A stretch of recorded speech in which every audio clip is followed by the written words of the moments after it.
Well, good morning. It is great to see people in 3 dimensions. No question about this. I think originally our slide had welcome back, and I said to Kara Peshek, take off the back. We never went anywhere. We just changed how we engaged with one another, and I think I'm going to take off my mask, and I'll step back from the front row, spatially distanced.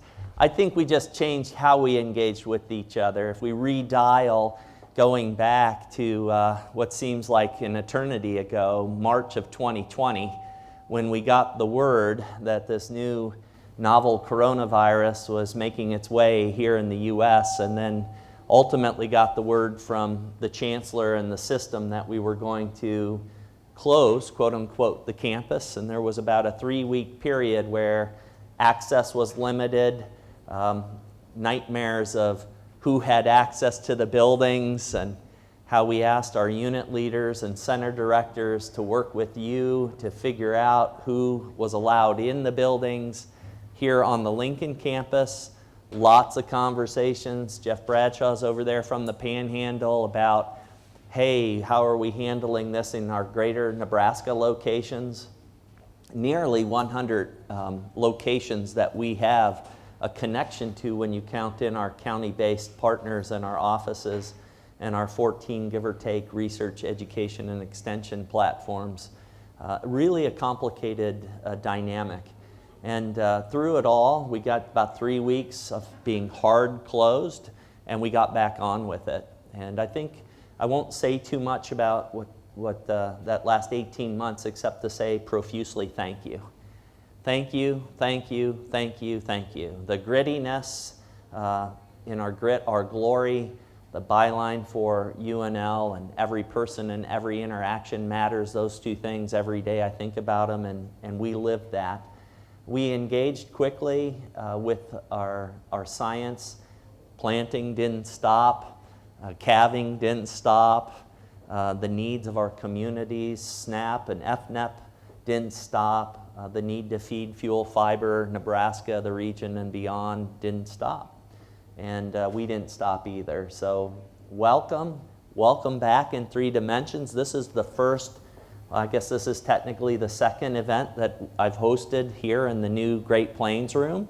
I hope you like it. Those of you who are joining us virtually via Zoom, I can't wait for you to see it. This wall retracts, so we basically added, for those of you who were here, that was the original external wall of the Great Plains room.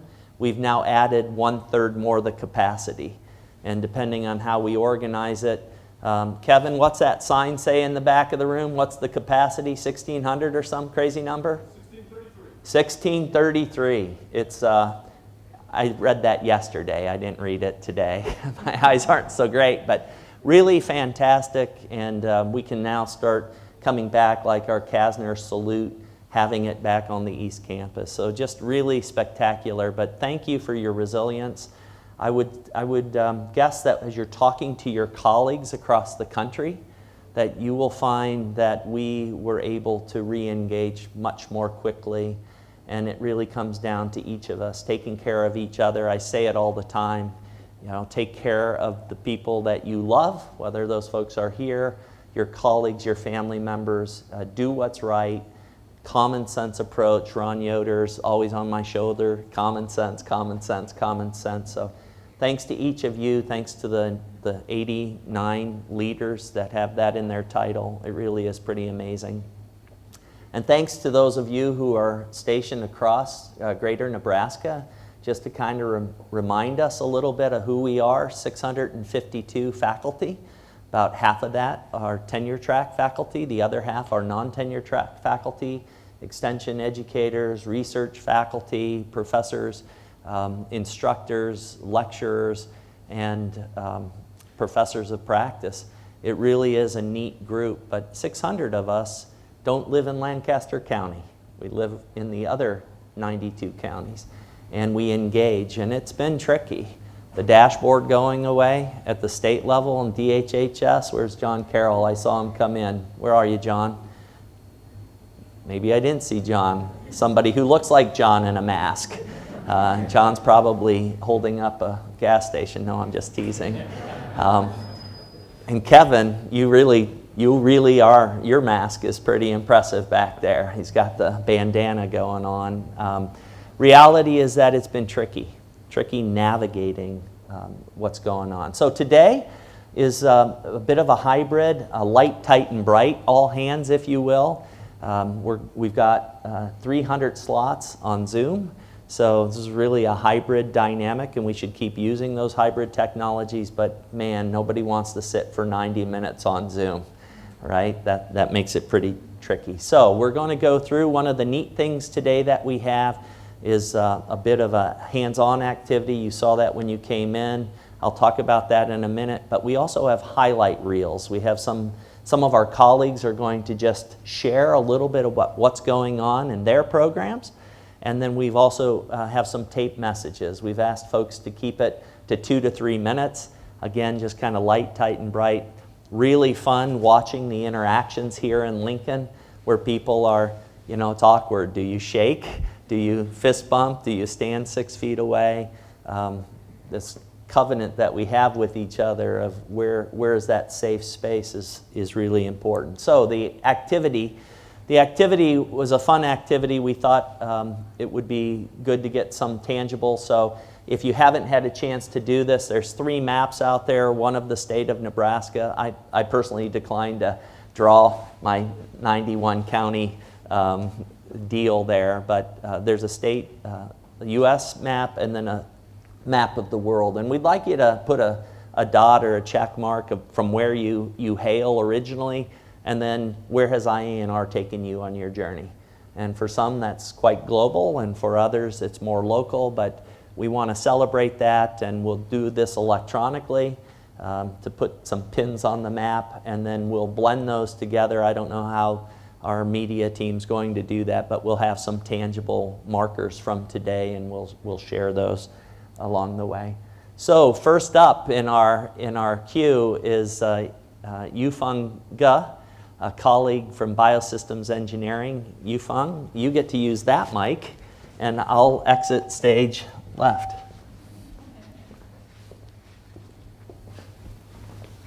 How can I advance the slides? I should leave you the magic tool. Thank you. Yours and all. Yeah, thanks, Vice Chancellor. I would like to take this opportunity to tell you a project get funded by USDA NIFA last year. So the title of the project is High Intensity Phenotyping Sites, Transition to a National Phenotyping Network. And this is a 3-year, $3 million project, and led by UNL, but participated by Texas A&M University and the Mississippi State University. So the project gets 4 thrusts. So the first one is to support a 2 community-based program. So one is the Maize Genome to Fields Initiative, and the second one is the Nebraska wheat breeding program. And the second one is really to develop the novel and the new phenotyping tools and the gadgets and the data analytics and the data collection protocols. And the third one is regarding the data. So we wanted to build a data infrastructure that can be widely shared with our colleagues around the nation. And then the fourth one is to train the next generation tech-savvy workforces in agriculture. So with these 4 thrusts, we wish to lead the nation in phenotyping research and education. And we let the phenotyping be affordable, standardized, and orchestrated. And then also make contributions to the sustainable food and water security and climate resilience. So getting a award from NIFA is certainly wonderful.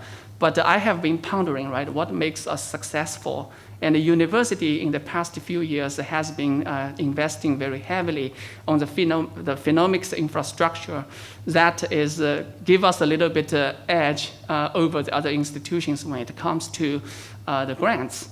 But that is not really the most important reason. I think the most important reason is is the people, right? So the people, what I call the community of scholars in plant phenotyping.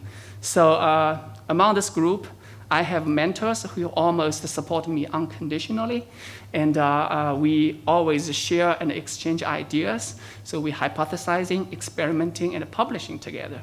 And in this group, I have role models, basically. So the people that I want to emulate, not only professionally, but also in style and conduct. So I am the phenotyping guy, right? So day in and day out, my research is to search for the plants with desirable traits. So the traits that I gave to this group of people they are approachable, collegial, innovative, hardworking, and exceptional in work ethics. And so I think that I'm very grateful to be part of this group. And I'm also grateful to IANR for providing a conducive environment to promoting the formation of this wonderful group. And that's exactly why we wanted to celebrate today. Thank you. Thank you. Awesome. You know, as we think about IANR, and I was reflecting on this, this is, I think, technically my 10th all-hands meeting. And at the very first all-hands meeting in January of 2017, I know Becky's like, really? It's been that long? But Becky was a brand new faculty member here at IANR that same year. It really is the people, Yufeng, no question about it.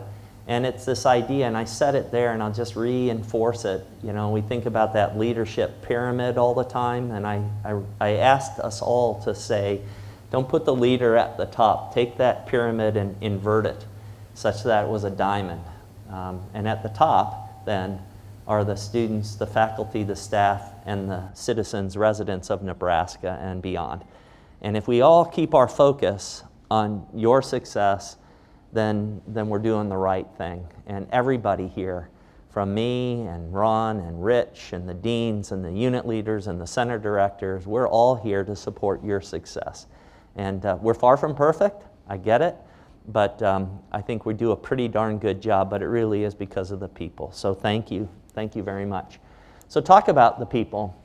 We had in, I forget, April 24th, something like this, we had a promotion and tenure celebration. We have three slides here, so I'll go through this, but in the room, and it's going to be tough for the folks on Zoom, we see static pictures of all of you, but show a hand wave or something, an icon. And those in the room, if you were promoted or tenured this last year, would you please stand so we could say congratulations? Would you just please stand? Yep. Congratulations. There we go. Yeah.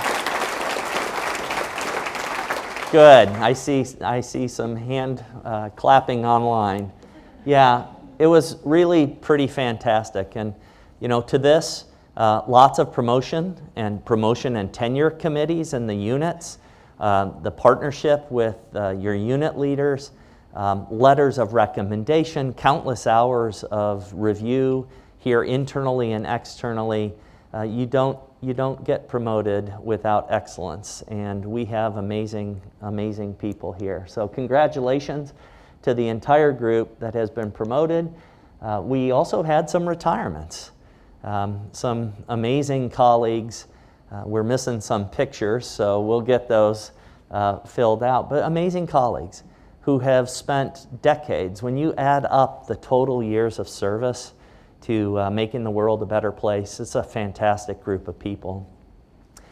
Last Saturday, Connie and I, one of our favorite events actually of the year, next to the new faculty picnic at our house, which we didn't do at our home this year, just still because of the COVID concerns and little kids, because it's a family-friendly event, as those of you who've been there know. But over the weekend, we hosted the Emeriti staff and faculty from the Institute. It was really a spectacular event. Several people here were there. It was a gorgeous day. Jesse Brophy and Kirsten Taylor did a great job dialing in the weather. But really fun to see the interaction For me personally, Martin Massengale and Irv Umtweit were there, and just to be able to have a conversation with people who were, decades before me in this role was pretty amazing. But IANR wouldn't be IANR without these dedicated folks, and so they're not gone, they're just not coming to the office every day. So quite a neat crew. And then we have new faculty. So a lot of new faculty. I'd ask the same thing. If you're new to IANR, would you stand up so that we can get a facial recognition? Yeah, and yep, awesome.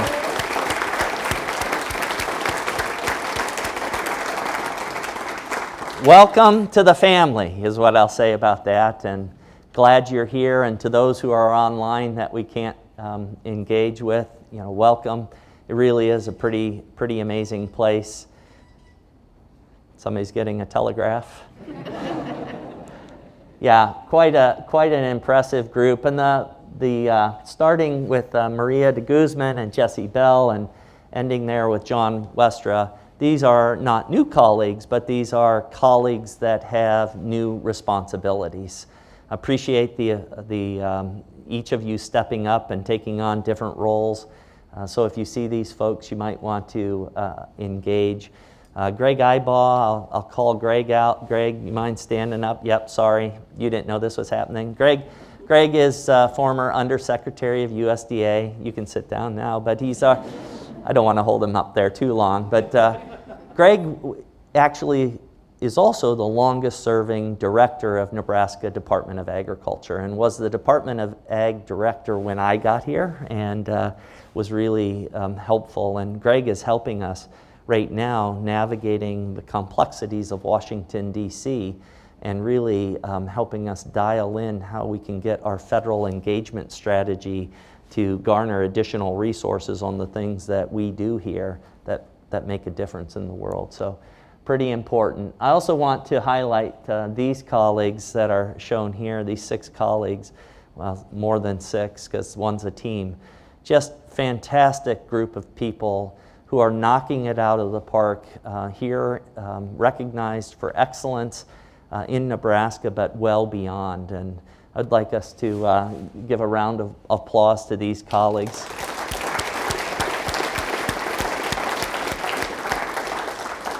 I will say this too, over and over, the Umtweit Innovation Awards are coming up, and it's time to get those nominations in there. So a commercial, please.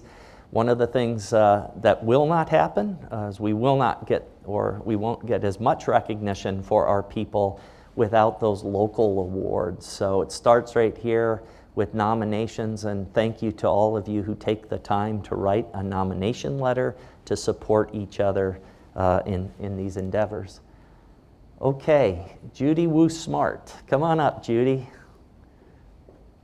And I'll leave this. Sorry, now you've got Yufeng and Mike's germs. Thank you. I really appreciate this opportunity to kind of share the research that we've been doing. Oops, this way. The research and the opportunity that I'm talking about is really just stemming from trying to understand these persistent losses that we were observing in Mead, Nebraska, and how they were becoming exposed. We spent a few years in IANR, internal funding, faculty seed support, as well as hatch funding, allowed us to kind of eliminate some of the on-farm practices and some of the common bee stressors that affect honeybees in this area. And it kind of helped us uncover this novel practice of disposing of pesticide-treated seed through ethanol production. This facility was about a mile north or upstream of our apiary, and it was processing about 1 billion pounds of pesticide-treated seed, which resulted in liquid and solid waste that was being stockpiled outside with not a lot of consideration to storm runoff or spread into the environment. So what started off with just trying to figure out what was causing these bees to die and where they were getting these exposures have led to a much larger issue, because we've uncovered that there's a lot of this product that was also being distributed to local farmers without their knowledge of the pesticide contaminants. So not only was it on site, but it has also moved off site. And we have done just an incredible team of researchers to help us understand this issue, taking a One Health approach. And One Health is just the concept that the environment, the health of the environment, the health of human communities, and wildlife are all interconnected. And so research approaches and projects should investigate these concerns broadly, considering all of these interconnections. So we've got an incredible group of researchers to look at all of these human and ecological connections.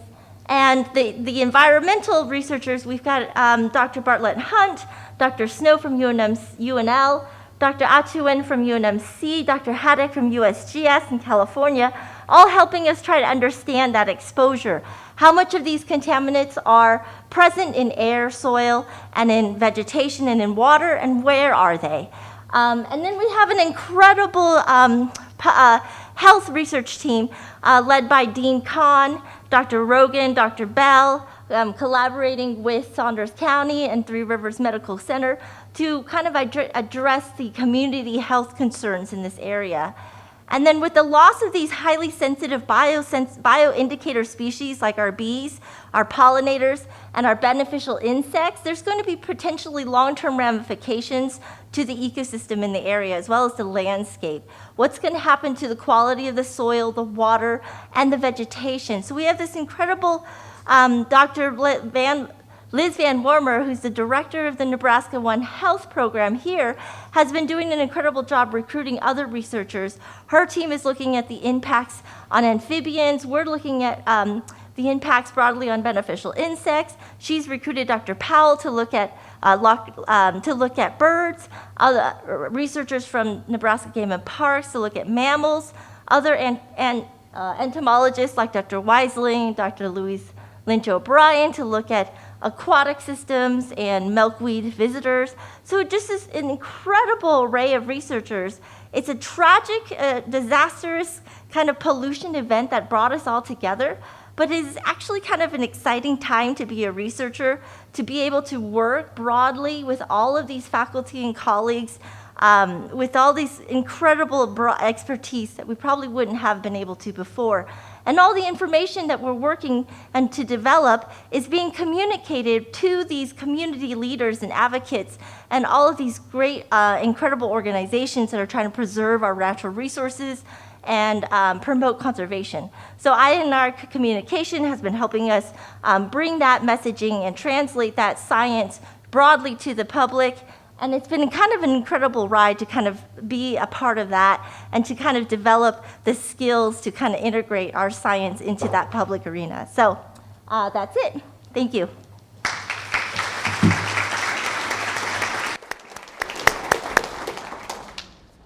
Judy, thank you to the whole team. It's pretty incredible when you think about what's happened there.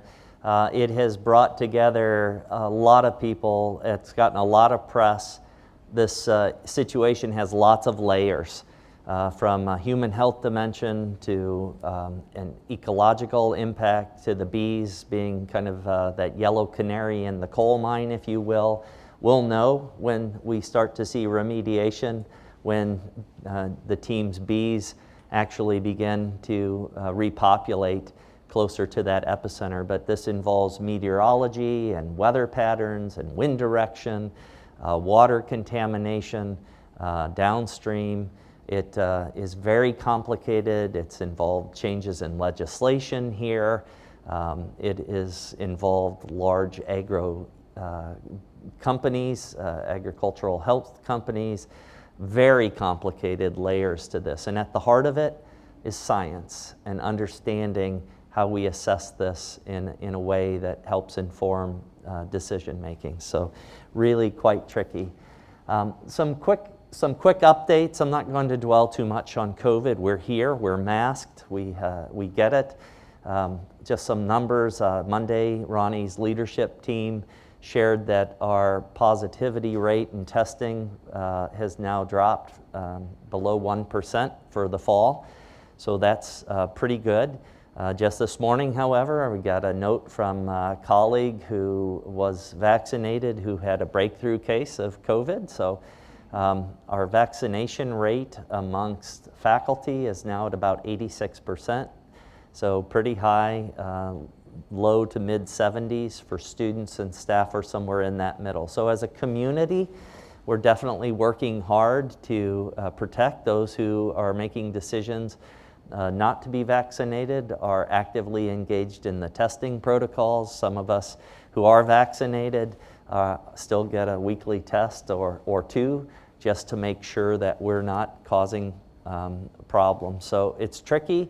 I think what I'd say is if you have questions, catch me at the lunch. For those of you here in Lincoln, if you have questions online, just send me an email, reach out, mboehm3@unl.edu, and just ask, right? Talk to your unit leaders, your center directors, your station leads.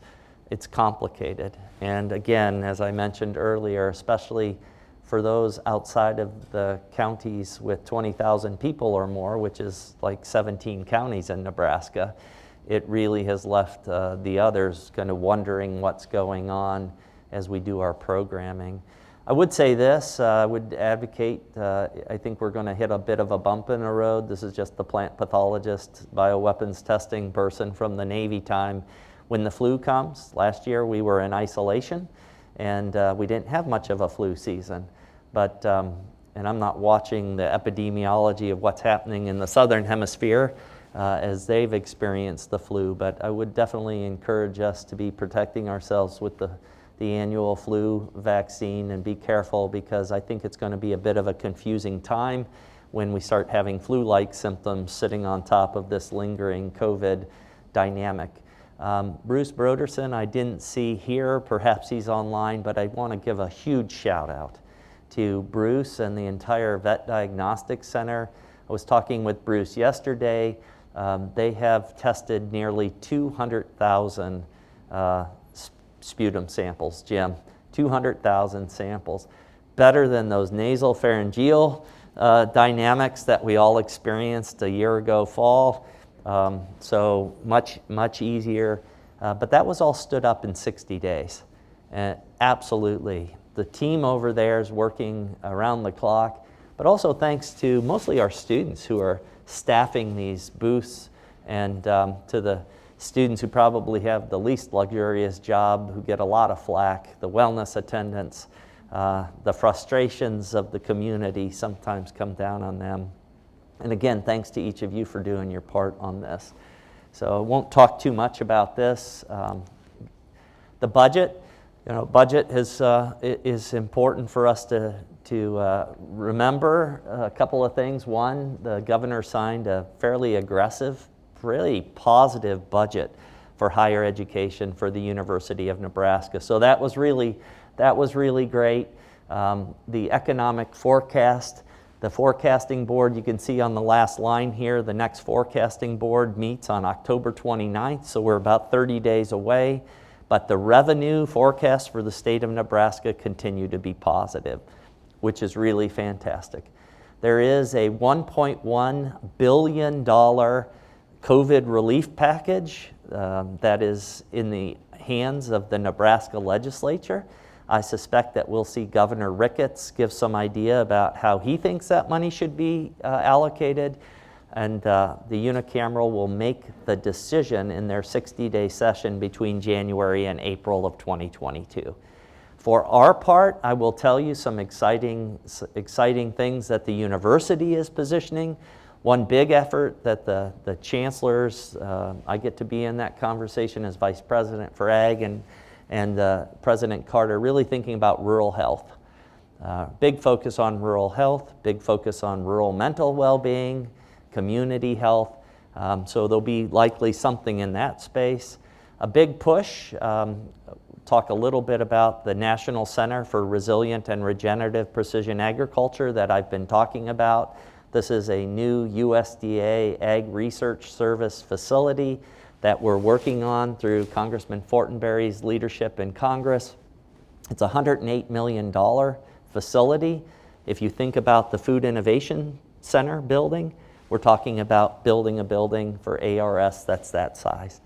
Not only the 17 staff from ARS in our 2 units here on East Campus and their 60 or so support staff, but 25 new ARS scientists and engineers focused on the same things that IANR is focused on, the 6 communities of practice that align with their USDA science blueprint, and then probably another 75 staff.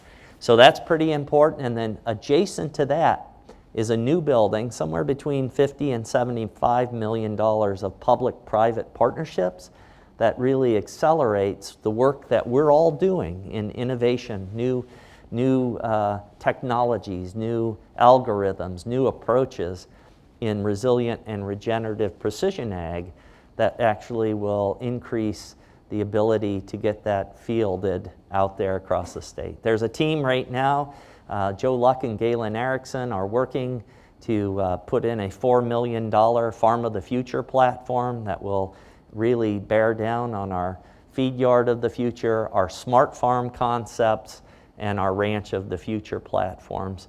And then lots of parts and pieces across the state of Nebraska. Pretty exciting on that front. What you won't see, but back to the COVID relief funding, is a proposal to move the Harlan Computing Center from where it sits in the, get my direction, south end of the Memorial Stadium, which always seems an odd place, but actually to pick it up and move it over to the Innovation Campus. So that is a big project, and then associated with that to create a new center around cybersecurity, of which agriculture, food, water security will be a key part of that. We can't do precision without data, and we can't do data without broadband internet connectivity, but also cybersecurity. So I'm just painting that picture. We have a long way to go, so hold us accountable, but we're working on that pretty firmly. I do want to just remind everybody that we are still in year 2. Where's Jeff Bassford? Yep. Jeff is working with each of our units to implement a 3-year budget reduction. Remember, from COVID, we took a $10.1 million permanent base cut. We are in year 2 of that. These are deep and painful cuts. We've minimized the impact as best as we can, but it will require us to pull every bit of grit out and figure out how to do this in a smart way. Each of the deans are working with groups of people to figure out how best to do that.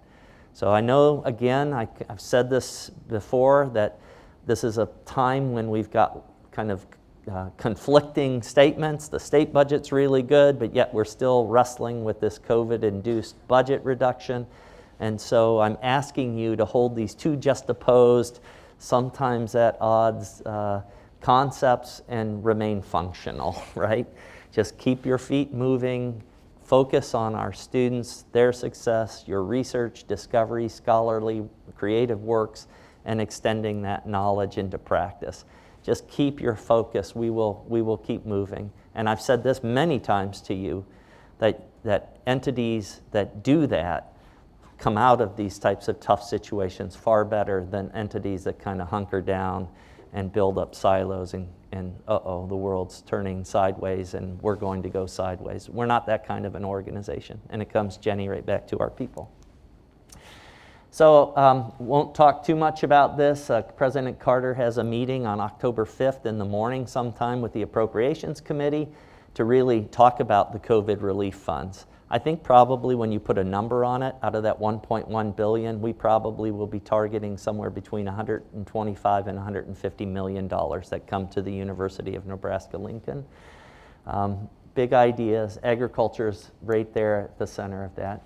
Along with this, I think everybody, I know Tala Awada and Archie Clutter and the team out of ORED has been saying, as part of our End 2025 plan here at Nebraska, that we have identified through an interactive, faculty-driven approach, 7 areas, grand challenges, if you will. I think the one that personally is missing, that we've saved a spot on our slide for, is rural prosperity. I think that's the one that got very close, and for whatever reason it didn't quite make it, but I'm fairly confident that we'll see that happen. You can take a look at these. Easily the work that we do in IANR is leading 3 or 4 of these grand challenges already, and this is an opportunity for us to bring others in and continue to lead. And I've been watching our involvement in that, so it's a big deal. Financially, what does this mean? The Chancellor's Office and ORED have pledged $10 million cash, so it's not positions, it's not recurring funds, but $10 million a year will be allocated to groups of faculty working on efforts to advance these grand challenges for the next 4 years. So that's $40 million that we ought to be going after, and I shared this yesterday with the deans and the vice chancellors, that we really have an opportunity to take our hiring plan and platforms, all kinds of hiring, and align it with the projects that are being put forward. So if you're faculty that are having conversations, please make sure you're looping in your deans to have conversations, and ultimately how we can think about our hiring plans that augment this. Because I'm pretty sure that the first group that comes to the table, not only with proposals, but with promises of hiring faculty with recurring dollars and investing and putting skin in the game, will have a good chance to garner this and actually lead the way. Yesterday, just yesterday, this was a picture taken over at Morrison Life Sciences building. We had the opportunity to launch a new collaborative effort between IANR and the National Strategic Research Initiative, or NSRI. This is one of 14 university-affiliated research centers that the DoD has contracted.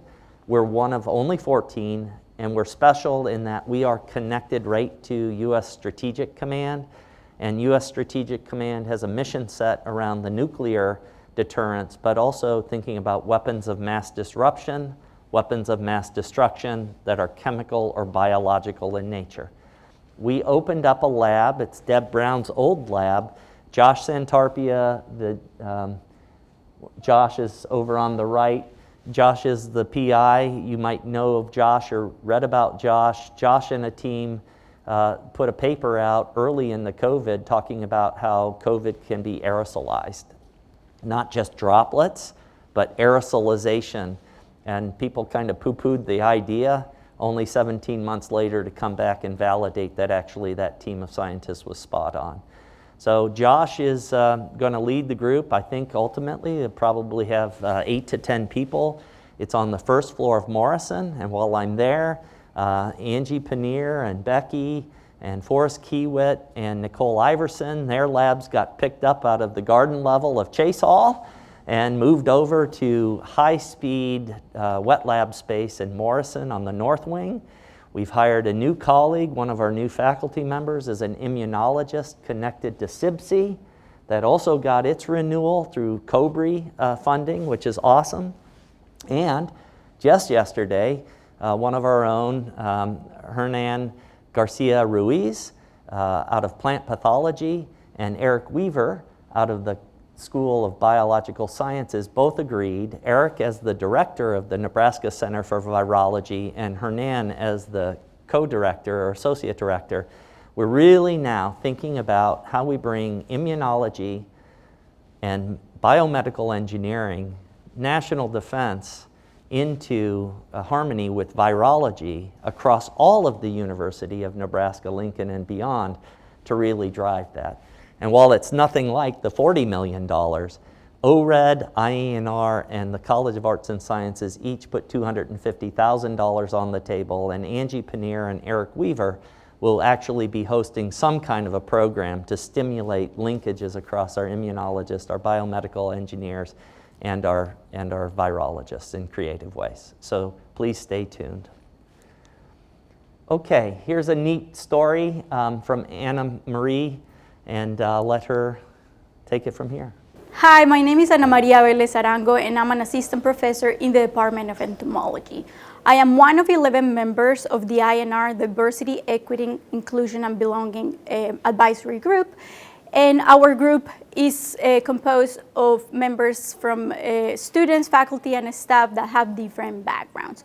We were charged by the IANR leadership to help them to bring more awareness to why diversity is important for IANR. 2, to ensure that we continue conversations about anti-racism and any other type of discrimination. Also, to engage in conversations of how we can have procedures that bring more equity and inclusion for both education and hiring. And finally, to provide advice to the IANR leadership on recommendations on how we can make our campus more equitable. Since last year, we have met every month. We have candid conversations where we have brought our stories and our concerns about diversity, equity, inclusion, and belonging.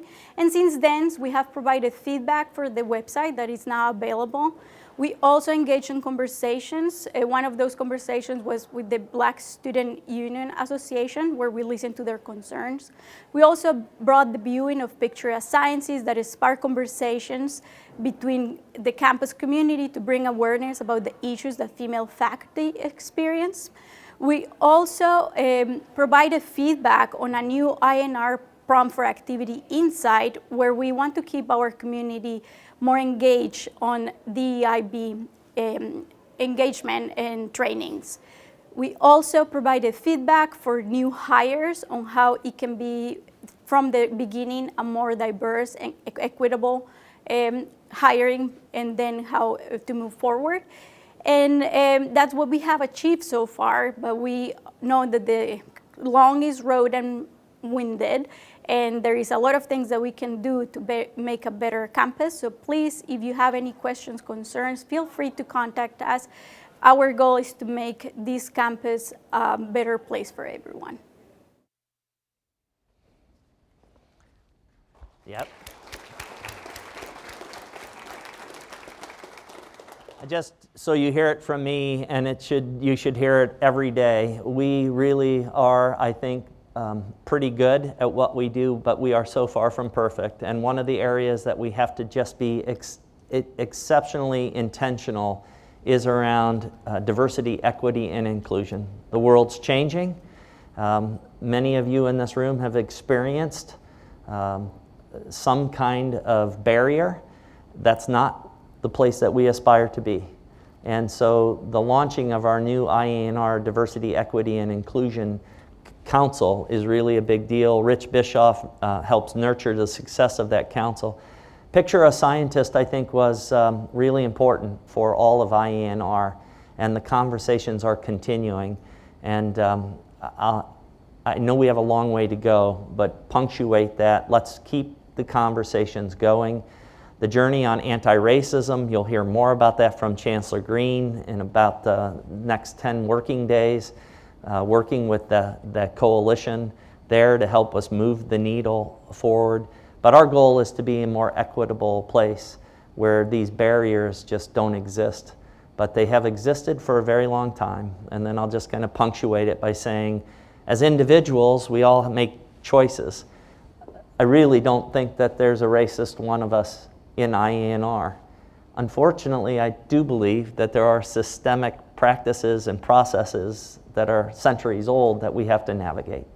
And we are reconciling with that. We'll hear a little later from Ted Hibbler on the indigenous people of this part of the world, Nebraska, Flatwater, and how we're having these grand reconciliations of what it means to be a land-grant university. And oh, by the way, where did that land come from? Not making judgments, but just being aware as we go forward. So just know that this is something that we need to all work on, and we are doing it. We've been doing it. I think IANR is doing it better than lots of other parts of society, but we aren't perfect. So let's keep moving the needle, and I want you to hear that directly from me. Okay, audible for the deans. Each dean, there are a couple of slides. So Archie, I'm going to ask you to come up and just speak directly to this. I could tell the story, but I'll share this one slide. I had the chance to do an op-ed in the paper. It was pretty cool to be able to punctuate the importance of what we do on IANR. If you hit the next slide forward. Yeah, I think this could be more diverse in this photo, but it is what it is. Far from perfect, right? But complex. Congressman Jeff Fortenberry Congressman G.T. Thompson. So Congressman Fortenberry is the ranking member of the Agriculture Subcommittee of the House Appropriations Committee. He, along with Chairman Sanford Bishop out of Georgia, are the two people who really frame the House appropriations around agriculture. That's why we're having the conversation with the National Center. President Carter, Chancellor Green, and then me over there. What a good day that was to have that leadership from Washington, D.C., the University of Nebraska, Lincoln, having a focused town hall with folks from all over talking about what agriculture, natural resources means to this state and the world. I'd rather have these kinds of conversations, and this was pretty neat. Archie, I think the next slide's yours. Okay, thanks. Well, Mike mentioned earlier on the year and a half that we've maneuvered through with your leadership and support, and that's very evident in the Agricultural Research Division. So not only have the faculty teams done a tremendous job of finding that balance of safety with respect to the pandemic and productivity, but we've had a record year. So in the fiscal year ending June 30th of 2021, we hit a new mark for research awards. A lot of different ways different metrics you can use, certainly externally sponsored expenditures and awards, and for both of those, we hit a new high mark. You can see for awards, $64 million, and that's continuing a strong trajectory over the years that you see there. About 4.8% annual increase in sponsored awards. About 80% of that is from federal agencies and the other 20 from industry, from commodity groups, which is a really important part of our support. This is possible. You know this well. You know this better than me. This is possible because of the collaborative culture here, the ability to build transdisciplinary teams, systems approaches to important problems. That's what makes it possible for you all to compete in this really competitive funding environment. Our statewide platform and the way that you continue to leverage that statewide platform to access test beds to translate research. And all of those things position us perfectly to leverage some of the things that Mike mentioned already today, the federal initiatives that we're working on with our state congressional delegation and beyond. So thanks for all that you do.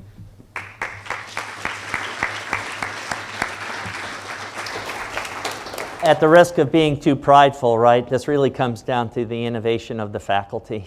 Thank you. Thank you, thank you, thank you. In 2010, when Ronnie Green assumed this role, there were about 270 tenure-track faculty who are driving our research platform. When I got here, we were hopeful to get to something around 330. COVID and budget cuts didn't quite get us there. We're sitting right now around 300.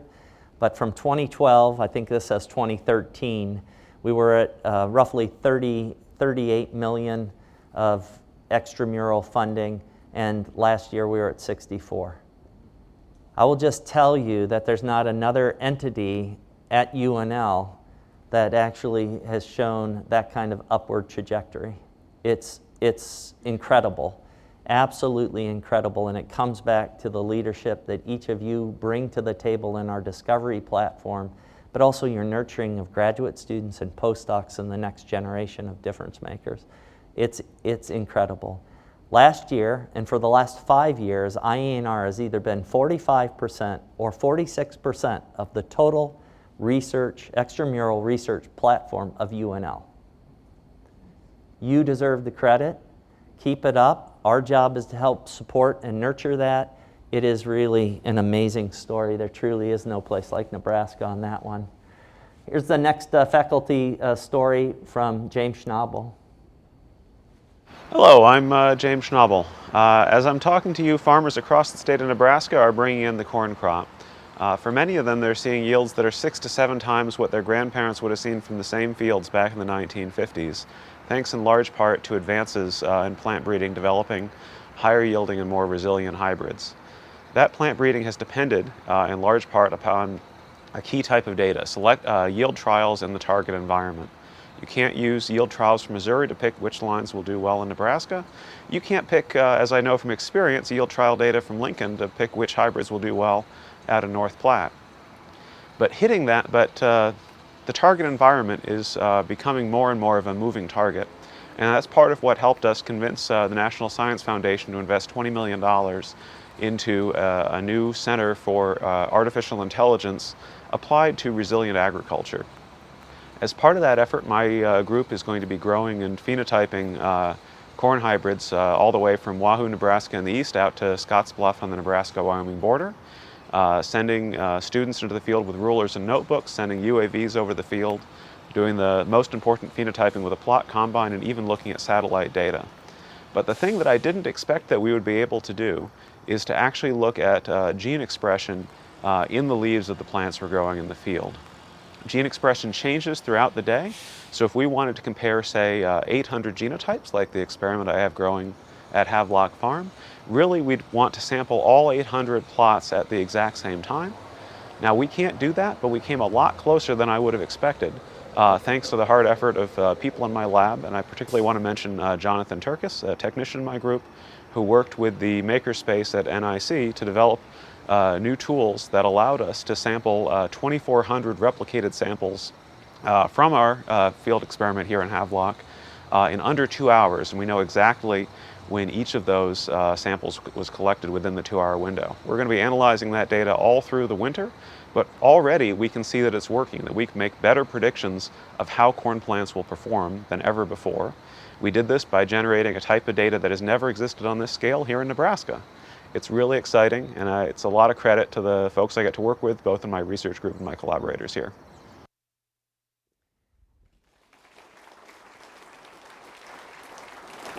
Pretty cool work, no question about it. Tiffany Hang-Moss, would you mind coming up? There's the clicker, thanks. I think there are 2 slides. Okay. You could have 3. Okay. Take this off. Those of you that know me know I like to walk around a little bit. So it's an exciting time for the college, and one of the reasons for that is we welcomed an amazing class of new incoming students this academic year. As you can see up here, it was just under 600 new students. So 593 new first-time freshmen and transfer students, and this was an increase from the student body that we welcomed last academic year. We think a lot about student success in the college. It's our #1 priority, and some ways that we can measure our progress towards student success is #1, our number of students that are graduating. And so this year we celebrated the largest graduating class in the history of the college. And just to make note, this next June, we will be celebrating the 150th anniversary of the college. So it's a big deal, 150th graduating class. Another reason why it's a big deal is because we accomplished this during the middle of a global pandemic. So a big shout out first to our students for their resiliency, their commitment to their education, and for their continued optimism for the future. And then also I want to thank the faculty, the staff, our unit leaders across the college, because the students would not be able to do this without your continual dedication to their success, and for always going above and beyond to make sure that their success is our #1 priority. So thank you in that space.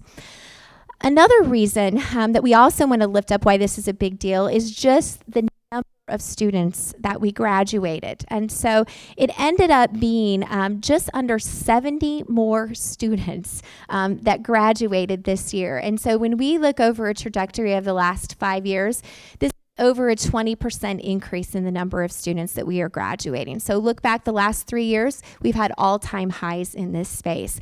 Another area that we also want to highlight in this space, and maybe it's on the next slide. Okay, I will skip to the next slide. Yeah, graduation rate. And so when we think about graduation rate, time to degree, we lift up 4-year graduation rates, 6-year graduation rates. And this year we also broke a record in this space. So we have the best 4-year graduation rate in the history of the college. And I can actually update that with most recent numbers. It's 62.2%. That was a 5% increase from last year. And it's leading the University of Nebraska in this space. So again, really exciting. And this would not be possible without a committed student body and an exceptional faculty and staff that's there to support them. Overall, enrollment, when we look at the undergraduate, it's down, consistent with what the University of Nebraska has also experienced. And again, a major leading factor in that space was the largest graduating class, and we're graduating students faster than what we ever had in the history of the college. Our graduate enrollment has held steady, and so we're up slightly in that space. As well, we have the professional program in veterinary medicine, which is a partnership with Iowa State, and that program also continues to thrive and grow. So that's just a quick update for you on where we are with overall enrollment and student success. So thank you, Vice Chancellor Boehm. Thanks, Tiffany.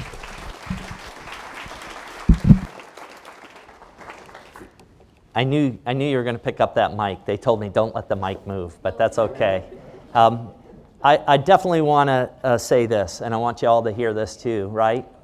Keep the focus on what matters. What matters is student success in that space. It's not about hitting some arbitrary metric that U.S. News and World Report says is important. It's about student success. I will say this, thank you to Tiffany, Sue Ellen, Peg, and the entire crew, Erica and company. The reality is this, that we're focused on the things that matter. Student success, student retention, graduation rates, and we're doing that for undergraduate, professional, and graduate students. Just keep doing it. The other thing that's quietly happening is that I think we're up around here. When I got here, we had 31 majors. Today, I think we're around 26 majors, including, point of pride, Bert, where are you? There you are. The first ever undergraduate major at the University of Nebraska-Lincoln in statistics and data analytics. Just recently approved. Congratulations, Bert. This is a big deal, and not only that, but when the review team came in, we had members from USC, from Michigan, from Ohio State, from Penn State, just to name a few. I think Penn State was in there as well. They really said, without question, that this new undergraduate major in statistics and data analytics was cutting edge, leading the way in the country, and they were amazed and wanted the same thing at their home institutions. It's a big deal. But the work of the faculty on our curriculum committees at thinking smartly, agronomy and hort took 3 majors and collapsed it into a single major with 3 different foci. Innovations, ALEC went through a similar process. This is critical and really what we need to do now. The hard stuff we have the recipe for. Now we need to go out and we need to actually rub the shoe leather off and help people understand that this is the place for those marquee programs. And that's what we're about ready to do. The numbers will come. I'm not worried about it. Absolutely they will come. And this is happening during a time when international students and engaging the international community has been a little rough. Next story up, Jenny Keswani. Thanks, Jenny. Good morning, everybody. So Cultivate Access is a faculty-staff-student partnership focused on empowering students that have traditionally been excluded from STEM-related careers in agriculture through a virtual mentoring program. When everything in the world started moving to Zoom, we thought, hey, we are in really good shape. Cultivate Access started virtually in 2017, so we had a lot of experience working in that space. However, we were wrong. Due to all of the extra stresses and things going on in students' lives, there really wasn't much appetite for doing a virtual mentoring program last year. So we took the opportunity to pivot and explore some new areas where we could really have an impact in this space. So many of you participated in our book club last summer. So this was sponsored in part by Kazner, where folks were able to receive Dolly Chug's book, The Person You Mean to Be, and join discussion groups over the summer to have some really meaningful conversations. And I loved hearing all of the things that were discussed in those groups. And we're looking forward to doing something similar again this coming summer. We also took the opportunity to partner with our colleagues at RICA in Rwanda. So we had noticed through our Cultivate Access program that a lot of our students that were interested in being student ambassadors were from the CUSP program. And they were just really passionate in giving back to their own communities where we hadn't had an opportunity to do that in the past. And so we used that passion and partnered UNL students with RICA students last summer to work together, originally intending to do a needs assessment in their local communities. But again, COVID prevented a lot of that work from happening. So instead, they looked internally. They thought about their own experiences. What did they need as a high school student, which wasn't that far in the past for most of these college students? What were their perspectives about STEM-related careers in agriculture, and what resources might future students benefit from? So finally, we were fortunate to receive funding from the CHS Foundation to begin a fellows program in diversity inclusion for high school ag teachers. This year we had 3 teachers participate in the program from Omaha, Bryan, Crete, and Minutair. So across the state, we sent each participating teacher a nice friendly stipend, as well as a big box of books to guide discussion. So over the summer, we had conversations monthly with these teachers, thinking about all sorts of topics related to diversity, equity, inclusion, and agriculture, as well as the future of ag. What types of careers are they preparing their students for? And we're excited that these 3 fellows now will recruit students from their high schools to participate in the mentoring program this coming year. Thank you. Thanks, Jenny. Man, there's so much good stuff happening in the Institute, and we just get to hear a little bit. Sherry Jones from the College of Education and Human Sciences. Your moment, your slide of fame. I know. I wanted it fresh. So this was a surprise. I didn't know we were going to speak this morning, but I'm pleased to let you know that the College of Education and Human Sciences took a lot of time, more than we wanted to, but we took a break from the pandemic, but we are finalizing our strategic plan. And a big part of our strategic plan is our 3 grand visions. So Mike mentioned the grand challenges. We took a little bit different approach around 3 grand visions, and I'm happy to present those to you today, along with some examples that you can see here of where we're trying to move the needle in these 3 areas. So thriving young children is the idea that every young child will be ready to thrive by the time they reach kindergarten, and we'll be on a positive trajectory by age 8. So thrive by 5 and great by 8. We have taken a successful work that we're doing here in Nebraska around early childhood and working in true partnership with colleagues and agencies in Brazil for the Nebraska-Brazil Early Childhood Partnership. You might hear a little bit more about this. This work is being led by Holly Hatton-Bowers and others throughout the Nebraska Center for Research on Children, Youth, Families, and Schools. Secondly is comprehensive health and well-being. This is the vision that every community will have access to comprehensive health and well-being services, resources, and expertise that is well integrated into their community so it is accessible and used. An example of this, which you may hear more about from Ted Hibbler, is through community-based participatory research. We are working with the Omaha Nation and K-12 programs for food sustainability and food security. Jean Ann Fisher is also another faculty member engaged in this work.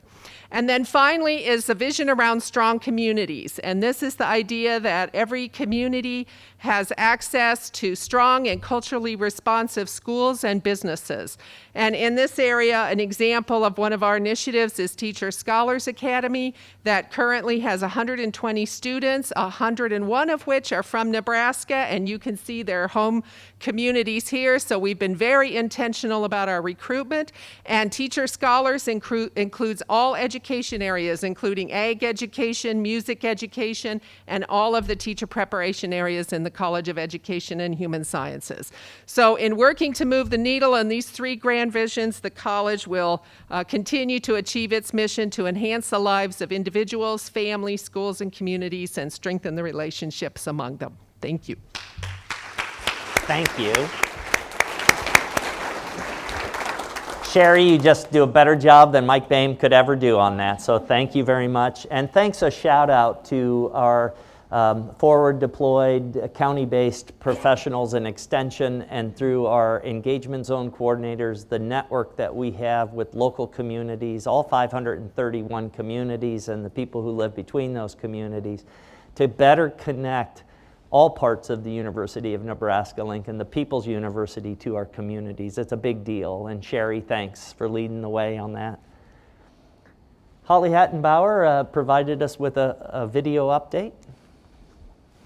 Hi, my name is Holly Hattenbauers. I'm an assistant professor in Child, Youth, and Family Studies and an early childhood extension specialist. Most recently, I've had the great opportunity to also serve as the interim program leader for our Nebraska Extension Early Childhood Interest Group.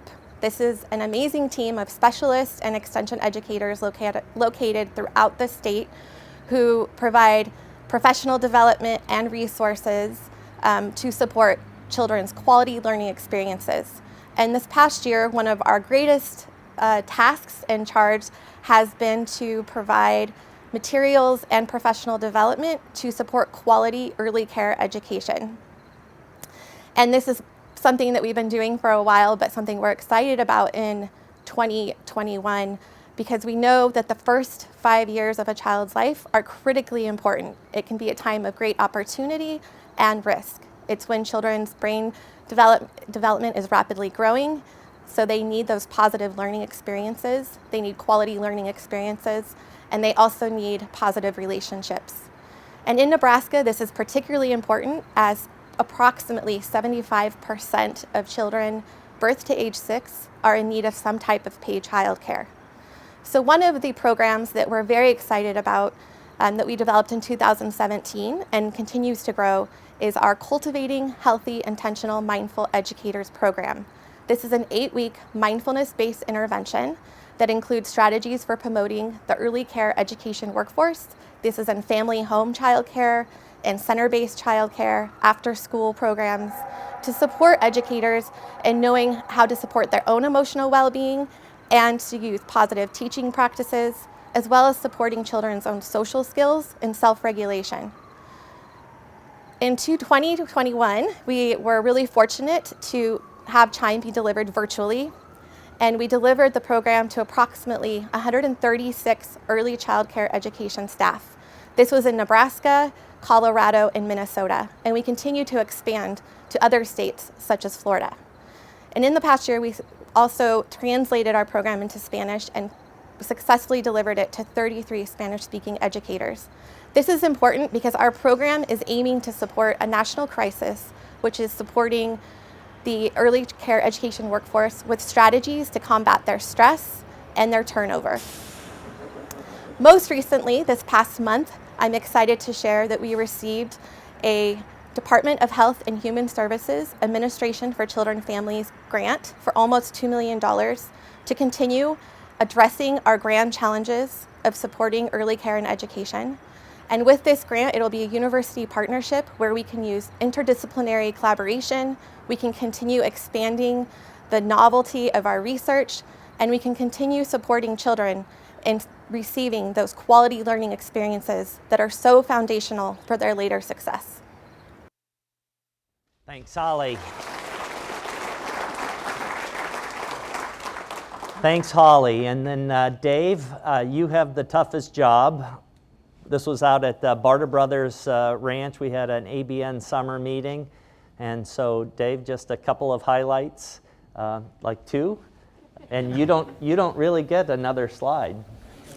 Well, let me be pretty general here then. First of all, a big shout out not only to the IANR faculty and staff across the state that make up our Nebraska Extension team, but there's another couple hundred county employees located at our 83 Extension offices that make Nebraska Extension very successful year in and year out. So there's really three things about Nebraska Extension that I just want you to take with you as you leave today. One is a resilient group. So you need to reach back almost 3 years to the floods of 2019 and the last couple of years of the pandemic, right? Believe it or not, we still have extension professionals meeting with FEMA and flood response and recovery groups across the state, reaching back to that historic event. And then the last couple of years of the pandemic, right? So resilience in so many ways, remaining connected to the people that we serve. That's what Nebraska Extension, that's what IANR, that's what the land-grant university is all about, and we've done that in such an amazing way. And it's because of very innovative approaches to the way we do our work. And so I'll just make a connection to what Holly just talked about. She didn't mention it, but during COVID, when we could not reach our early childhood development teachers in person, it wasn't advised, right?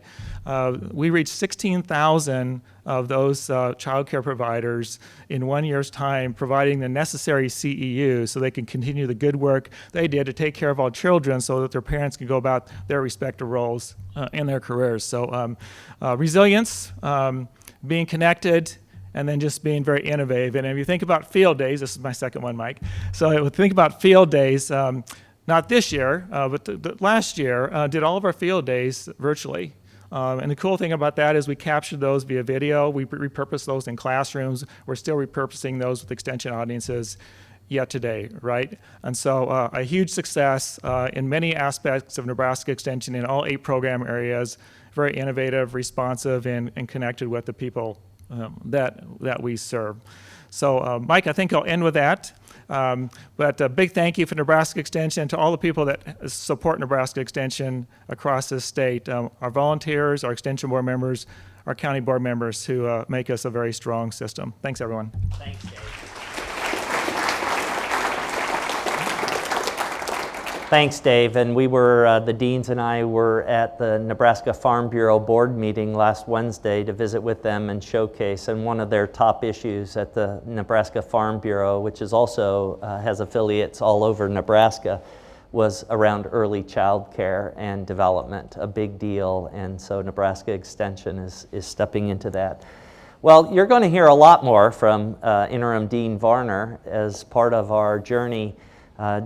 Sherry Jones and Tiffany Hang Moss, the two deans, co-chaired an amazing committee, a search advisory committee to find, through a national search, the next dean and director of Nebraska Extension. And the group worked extremely hard to sort through a very diverse group of candidates. And we had, they did their job. The dynamic there, however, is that on that journey, a lot of our inclusive excellence, a lot of our diverse candidates were retained aggressively by the institutions that they were at. And so if you have questions around that dimension of the search, please reach out to Tiffany and to Sherry. The 3 candidates are listed here. They will be interviewing. Charlie, the middle candidate, comes in this week on Tuesday night, leaves on Saturday morning. Dave Varner starts off early the following week, and then Brad, the third person, comes in from Washington State. There'll be, after this week and a half of intense interviews, there'll be an opportunity for feedback. The group will then select a priority candidate. We are getting to Grand Island for a session. There will be numerous sessions that are remote for people across Nebraska to engage.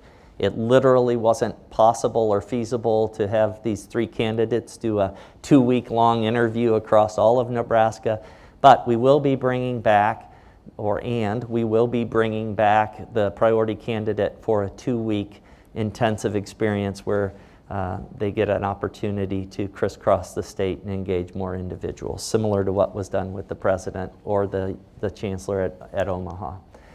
Ted Hibbler. Ted, thanks for being here.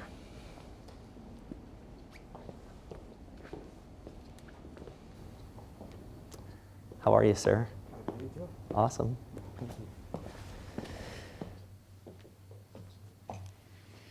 Ahani Washte Madako Yape. Good morning, my relatives. My name is Ted Hibbler. I'm the Tribal Extension Educator here for the University of Nebraska. I'm also a member of the Rosebud Sioux Tribe up in South Dakota.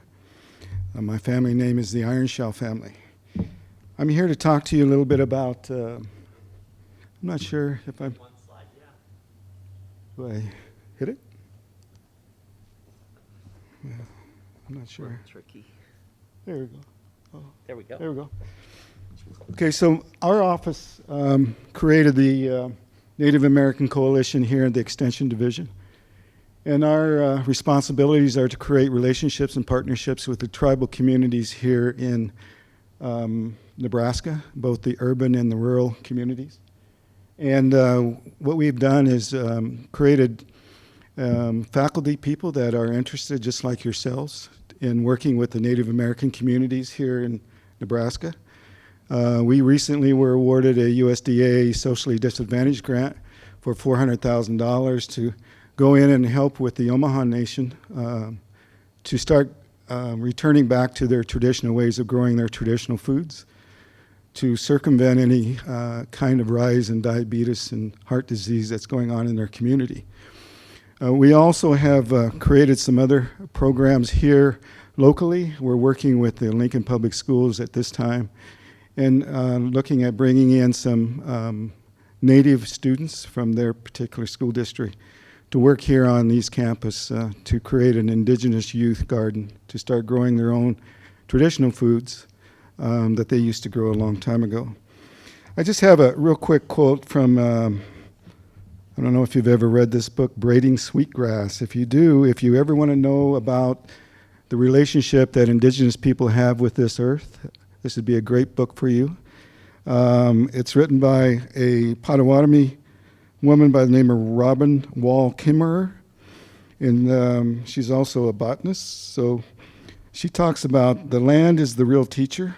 All we need as students is mindfulness. Paying attention is a form of reciprocity with the living world, receiving the gifts with open eyes and open heart. So with indigenous people, it's all about sustainability and how do we sustain ourselves and the land that we live on.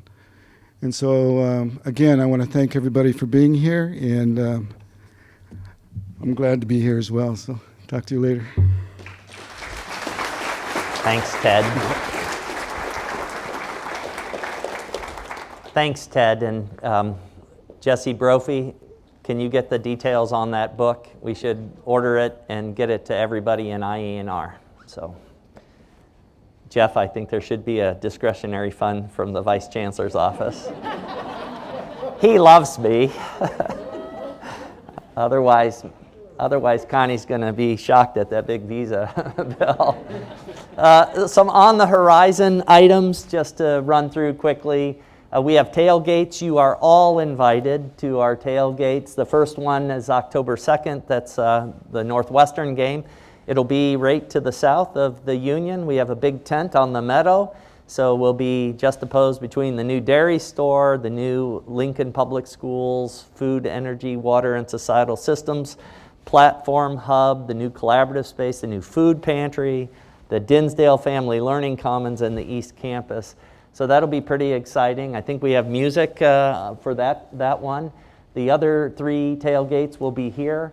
Ronnie Green is holding a Chancellor's Leadership Team meeting. That's for unit leaders, center directors, department chairs, and below. So vice chancellors, chancellors, that kind of thing. We have our inaugural Nebraska Integrated Beef Systems Hub workshop.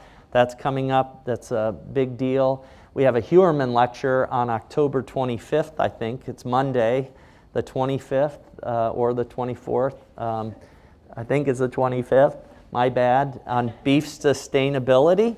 And then we have on the 19th a soil health summit. So really, to Ted's point about sustainability and resilience and all that we're doing, that harmonizing of production agriculture, our water, our land, and rural people. So pretty busy agenda.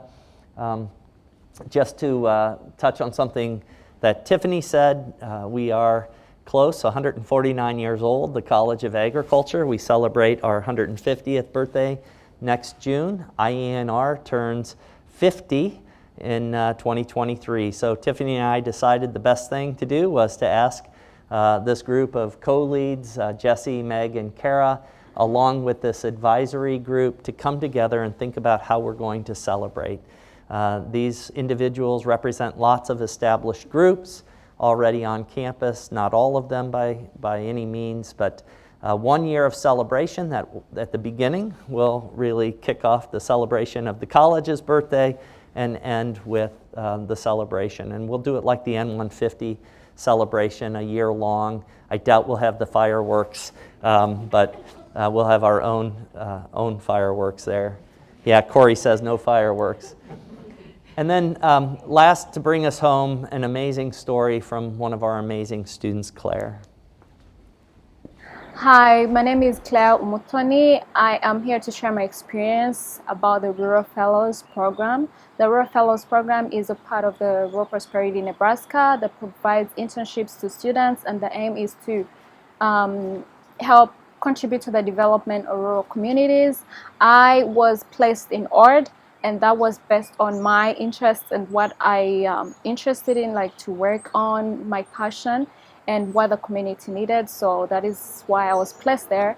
We got to work on different projects, and for me the main ones were childcare, and then the other one was downtown development. Then I'll speak more about the downtown development because that is kind of like a project we took on as Rural Fellows. And then it was aimed at bringing business owners together and having them share their experiences, their dreams, and their visions on how they want to see downtown. So having to share that, we left them with kind of like, we just summarized everything they shared, and we left that with them as a continuing thing. You know, we had to figure out a way for that project to be sustainable. So, and then the other one that we worked on was asset mapping community leaders, because we realized that ORD was a very rich community with people that have great minds, great vision. They love their community. They just love it, and they know what they want for it. So we had them share the experience, why they stayed in ORD, and why they, they're passionate about it, what they want to see with ORD. And then having shared that, we wrote narratives out of their stories, and we actually shared them with the rest of the community to kind of like bring to light where the leaders actually have like the visions for their community. So that was my experience briefly. I'm excited to have been a part of it. It has helped me grow as a person, and it has helped me improve my work skills, interpersonal skills, and planning skills. So yeah, thank you so much.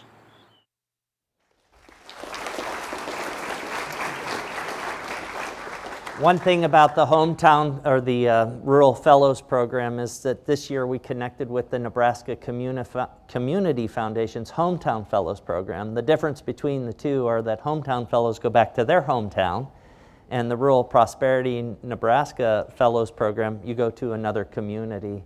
And it's really different when you know the folks in the hometown and you grew up with them versus going to another community and deploying and putting into practice what you've learned.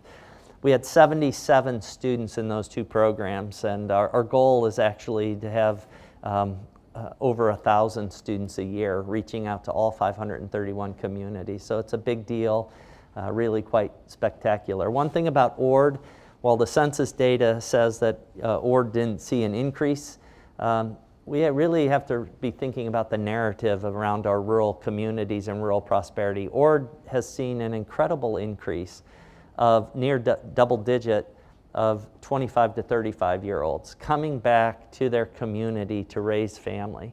And so as we think about the rural story here in America and beyond, moving from a place or a story or a narrative of scarcity to one of abundance, and sorting through the nuance to be able to find those stories. Because if we don't change the narrative, we'll just keep recreating a wheel, and that squeaky wheel sometimes just isn't correct. So with that, on your way out or electronically, please drop your pins or check your box.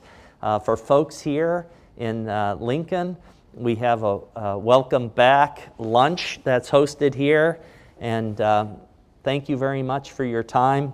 I'm sorry this went a little bit long, but I think getting the stories was meaningful and impactful. This will all be available online for those of you who wish to reference it. Thanks again for all that you do, and from the bottom of our hearts here in the senior leadership team, thank you.